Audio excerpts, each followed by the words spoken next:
건보료는 왜 이렇게 많이 나오는 걸까요? 이 말, 요즘 은퇴한 분들 모임에 가면 꼭 한 번쯤은 나옵니다. 평생 직장 생활하면서 세금, 4대 보험 꼬박꼬박 냈는데 정작 은퇴하고 나서야 그 부담이 더 크게 와닿죠. 소득은 반토막인데 건강보험료는 왜 그대로일까요? 아니, 오히려 더 늘었다는 분도 많습니다. 그런데 더 기가 막힌 건 따로 있습니다. 정작 우리가 이렇게 까다로운 기준을 맞춰가며 보험료를 내는 사이 외국인, 특히 중국 국적자나 이중 국적자들은 가족들까지 혜택을 누리고 있다는 점입니다. 건강보험은 우리 모두의 공동 부담이지만 혜택은 일부에게만 쏠려 있는 이 불공평한 구조에 많은 국민들이 분노하고 있습니다. 기초생활수급자처럼 정말 도움이 필요한 사람들에게는 사회적 안전망이 당연히 필요하지만 형편이 괜찮은 일부 사람들은 피부양자라는 이름으로 단 한 푼도 내지 않고 같은 의료 혜택을 받고 있습니다. 이건 형평성의 문제입니다. 초고령 사회로 가고 있는 이 시점에 이런 제도를 그대로 두면 결국은 건강보험료를 내는 사람만 더 많이, 더 오래, 더 억울하게 내게 됩니다. 그럼에도 불구하고 다 줄이는 방법은 따로 있습니다. 이걸 아는 사람은 이미 줄였고 모르는 사람만 여전히 소갈이하며 그대로 내고 있죠. 자, 지금부터 그 진짜 비밀을 알아보겠습니다. 절대 어렵지 않습니다. 몰라서 혹은 귀찮아서 안 하고 있는 것뿐입니다. 사례 1 퇴직했는데 그대로 직장 가입자처럼 냈어요. 65세 김모 씨는 공기업에서 정년 퇴직하고 국민연금과 퇴직금만으로 노후를 보내고 있었습니다. 매달 건강보험료가 17만 원 가까이 나오는 걸 보고 퇴직했는데 왜 일이 많이 나오나? 의문이 들었죠. 알고 보니 직장 가입자에서 지역 가입자로 전환되며 퇴직금 포함 재산, 자동차, 심지어 사소한 금융소득까지 보험료에 반영되고 있었던 겁니다. 그런데 김 씨는 사실 배우자 명의로 국민연금을 받고 있는 전업주부였고 자녀는 직장에 다니는 건강보험 직장 가입자였습니다. 그렇다면 어떻게 해야 할까요? 답은 피부양자 등록입니다. 건강보험 피부양자는 일정 요건만 충족하면 건강보험료를 0원으로 만들 수 있습니다. 김 씨는 본인 소득과 재산이 일정 기준 이하임을 증명해 자녀의 피부양자로 등록했고 한 달에 17만 원씩 내던 보험료가 0원이 됐습니다. 연간 200만 원이 넘는 돈을 절감한 셈이죠. 단, 주의해야 할 점은 피부양자 기준이 매년 강화되고 있고 소득과 재산이 조금만 초과돼도 곧바로 지역 가입자로 전환된다는 점입니다. 재산이 많거나 소득이 있으면 감면 대상이 아닙니다. 사례 이 이사 하나로 보험료 10만 원 줄였습니다. 경기도 성남시에 사는 70세 윤 씨 부부는 노후에 들어선 뒤 건강보험료가 생각보다 많이 나온다고 느껴 서울에 살고 있던 작은 아파트를 처분하고 경기 외곽으로 이사했습니다. 단순한 이사였지만 결과는 놀라웠습니다. 건보료가 월 9만 8천 원에서 4만 원대로 떨어진 겁니다. 이유는 단순합니다. 지역 가입자의 건강보험료는 주소지의 부동산 재산세 공시지가, 자동차 보유 여부, 금융소득 등을 반영해 계산됩니다. 즉, 똑같은 집이어도 어느 지역에 있느냐에 따라 보험료가 달라지는 거죠. 윤 씨 부부는 수도권 외곽으로 옮긴 덕분에 건보료만 연 60만 원 가까이 줄였고 주거비까지 아끼는 일석이조 효과를 얻었습니다. 사례 3 국민연금 수령자라면 무조건 확인해야 할 이 제도. 박모 씨 62세는 은퇴 후 국민연금만으로 생활하고 있었고 별다른 자산도 없었습니다. 그런데 이상하게도 매달 11만 원의 건보료 고지서를 받고 있었습니다. 이상해서 국민건강보험공단에 문의했더니 자동으로 지역가입자 전환이 됐고 피부양자 등록은 직접 신청해야 한다는 답변이 돌아왔습니다. 박 씨는 연금소득 외엔 아무 소득도 없었고 자녀가 직장 가입자로 등록돼 있던 상황이었기 때문에 피부양자 요건을 충분히 충족했습니다. 결국 국민연금 수급자인 은퇴자라 하더라도 조건만 맞으면 피부양자로 등록해 보험료를 0으로 줄일 수 있는 것이죠. 이런 제도 공단에서 먼저 안내해주지 않습니다. 내가 직접 챙기지 않으면 아무도 줄여주지 않습니다. 그렇다면 건강보험료 절반 이상 줄이려면 어떻게 해야 할까?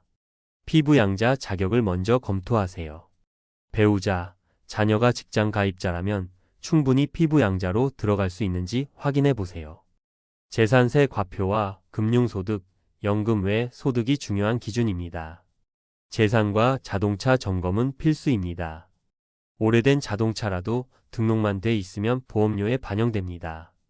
필요 없다면 명의 이전을 고려하세요. 공단 홈페이지 또는 가까운 지사에 문의하세요. 생각보다 절차는 간단합니다.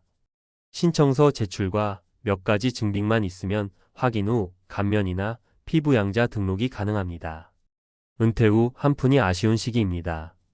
그런데 실제로는 몰라서 안에서 매달 수십만 원을 더 내고 있는 분들이 너무 많습니다. 건강보험료는 자산과 소득을 기반으로 계산되는 만큼 세심한 관리와 전략적 선택이 반드시 필요합니다. 그리고 동시에 제도적 개편도 시급합니다. 우리 국민에게는 복잡하고 깐깐한 기준을 들이대면서 외국인이나 이중국적자에게는 가족들까지 넉넉하게 혜택이 돌아가는 지금의 구조는 분명 재검토돼야 합니다. 진짜 필요한 사람에게는 혜택을, 그렇지 않은 사람에게는 공정한 부담을 지우는 것이 건강보험의 지속 가능성을 지키는 길입니다. 건보료, 줄일 수 있는 만큼 줄이고 바꿔야 할 건 목소리를 내서 바꿔야 할 때입니다. 이제는 알고 행동할 시간입니다. 앞서 건보료 절감의 중요성과 실제 사례를 통해 독자의 공감을 이끌었다면 이제는 전문가의 시각에서 어떻게 실질적으로 줄일 수 있는가에 대한 구체적인 전략과 팁을 소개해 드릴게요. 은퇴자라면 반드시 알고 있어야 할 핵심 정보만 뽑았습니다. 은퇴 후에도 계속해서 건강보험료를 줄이고 싶다면 단순히 피부양자로 등록하는 것에만 의존해서는 안 됩니다. 건강보험료는 한번 낮췄다고 끝이 아니라 해마다 재산세, 소득 등의 변동으로 다시 오를 수도 있기 때문입니다. 전문가 입장에서 강조드리는 건 지속적인 관리와 제도에 대한 이해입니다. 1.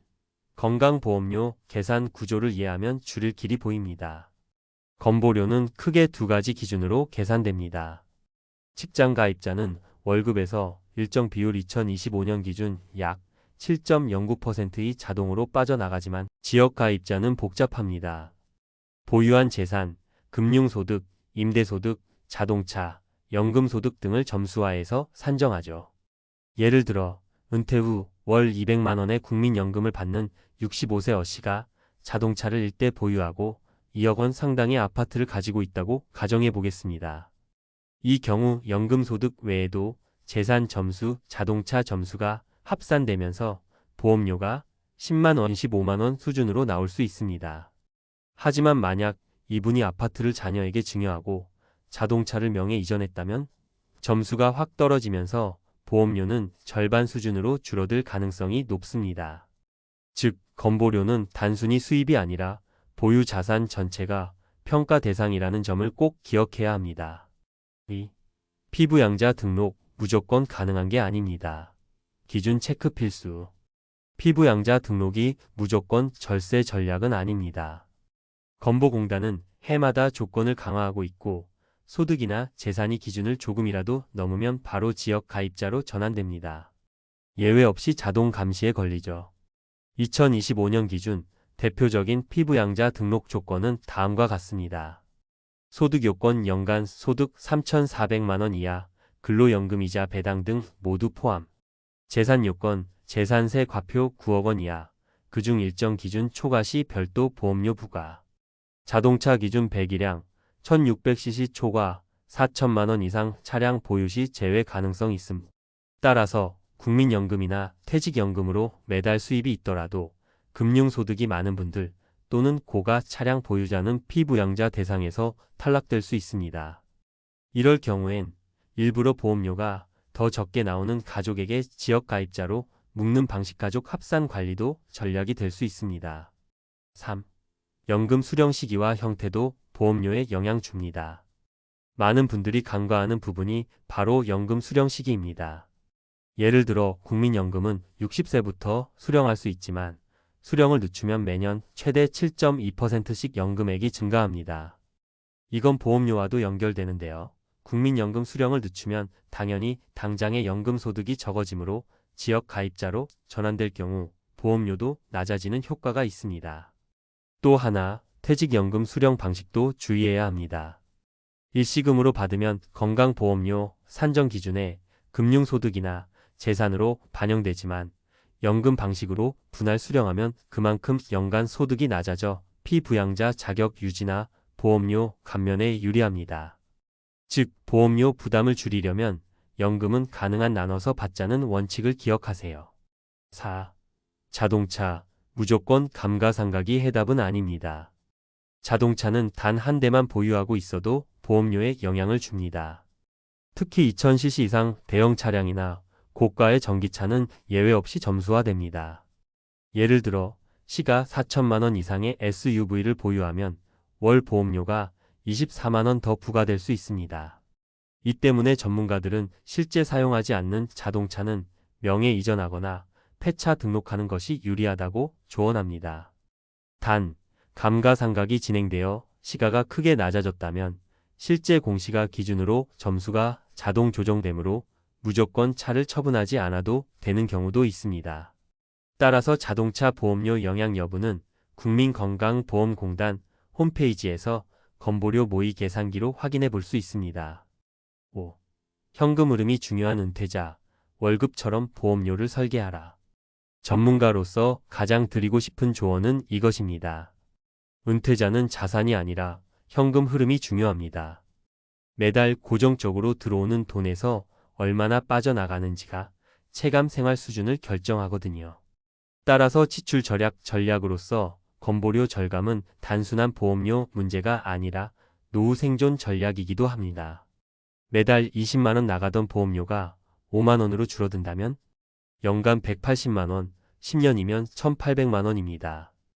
이 돈이면 여행 한 번, 큰 병원 진료비, 손자, 학원비까지 감당할 수 있죠. 마무리 조언. 혹시 지금도 은퇴했는데 왜 이렇게 건강보험료가 많지? 하고 계신다면 오늘 이 내용을 꼭 실천에 옮기세요. 건강보험공단에 전화하거나 직접 방문해서 본인의 지역 가입자, 직장 가입자 여부 확인. 가능하다면 피부양자 등록 요건에 해당하는지 체크. 부동산, 자동차, 금융자산 정리하며 최적화된 보험료 구조 설계. 퇴직금연금 수령 계획 조정도 고려. 제도는 매년 바뀌고 조건은 해마다 강화됩니다. 그러니 지금부터는 내가 지키는 노후 전략으로 건강보험료를 관리해야 합니다. 누구도 대신 챙겨주지 않습니다. 알고 있는 사람이 이기는 시대입니다. 지금 바로 본인의 건보료 상태를 점검해 보세요. 다 줄였다는데 나만 모르고 내고 있었던 건 아닌지 확인만 해도 몇백만 원 아낄 수 있습니다.